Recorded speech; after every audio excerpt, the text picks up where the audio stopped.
au départ de la gare de Cornavin. Que de vélos, que de vélos. Voilà. Beaucoup de vélos sur la place de Cornavin. En attendant l'arrivée du tram, il faut chercher son parcours. Quelquefois, le regard se perd un petit peu dans la foule. Non, Claudio, le chemin n'est pas par là, mais par la cathédrale et le pont du Mont Blanc, où flottent les drapeaux de la Confédération helvétique, dont celui de Genève est le jet d'eau. Une jante dame descend à l'hôtel des Bergues, une gargote, quelques pêcheurs en eau trouble. Et voici Notre-Dame en route sur la Via Rona, tranquillement. Allez, passage sous le pont de Colovrinière, en direction de la Queue d'Arve et remonté par une rude côte de la Bâtie. Ah, c'est dur le vélo, c'est dur.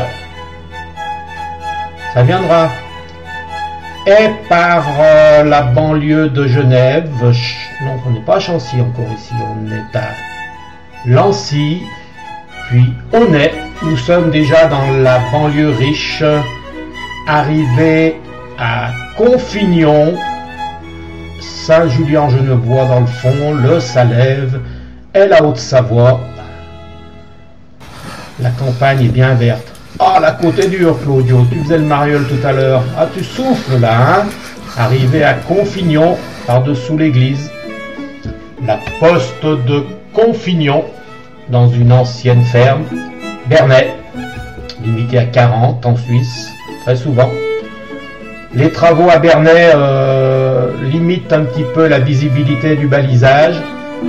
À la sortie de Bernay, nous rejoignons la route de Genève à Bellegarde et la piste cyclable dans la plaine absolument magnifique en vue du Jura. Regardez un petit peu cette belle piste cyclable. Les jardins Robinson et un cyclo qui lutte contre le vent et la côte assez difficile. Allez, allez, hop, hop, Suisse.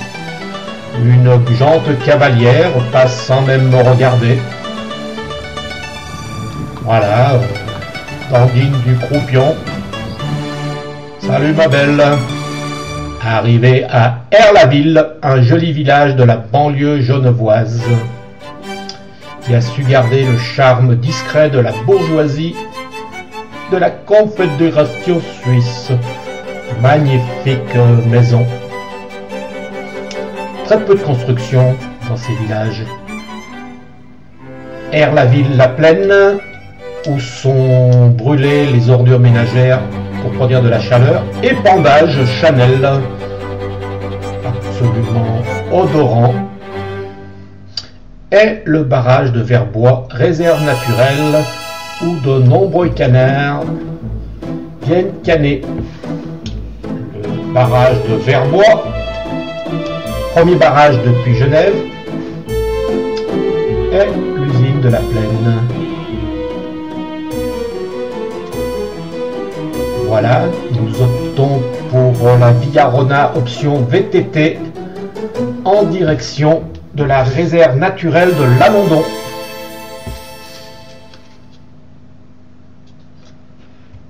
Toujours le long du Rhône, par un chemin un petit peu caillouteux, et arrivé à la cabane d'observation des castors au niveau de l'étang Jacques Brunier, où quelques messieurs observent la queue des castors. Alors, ils sont où ces castors? La cabane, au Canada, et c'est reparti sur la Via Rona, parcours numéro 1, parfaitement balisé. Passage sous le pont de chemin de fer à la rivière Alondon, original et très amusant, n'est-ce pas, les grands enfants? Voici un jeune cycliste sur la rivière, l'Alondon. Attention, c'est bourré de vipères là-dedans, hein. Elles sont protégées en plus, ces salopes. La rivière Alondon, orifère, paraît-il. Moi, je n'irai pas voir si elle est. Le TER en provenant de Lyon arrive pratiquement en gare de Wonneuve. Passage par une passerelle bois sur le Rhône, impétueux à cet endroit. Toujours la passerelle au-dessus de la London sous la voie de chemin de fer. Et arrivé au niveau de Firmenich par la passerelle. Le Rhône, impétueux. Toujours le Rhône, magnifique. Et les canards, ça c'est des colverts, hein, Jean-Michel. Bien sûr, je m'y connais en colvert, on a plein le lac d'Annecy. Et voici, je te dis de pas dire voici, Claudio, le coteau du vignoble de Russin et le pont sur le Rhône à la Plaine, qui marque la fin de cette randonnée et file en direction de Chancy et la France.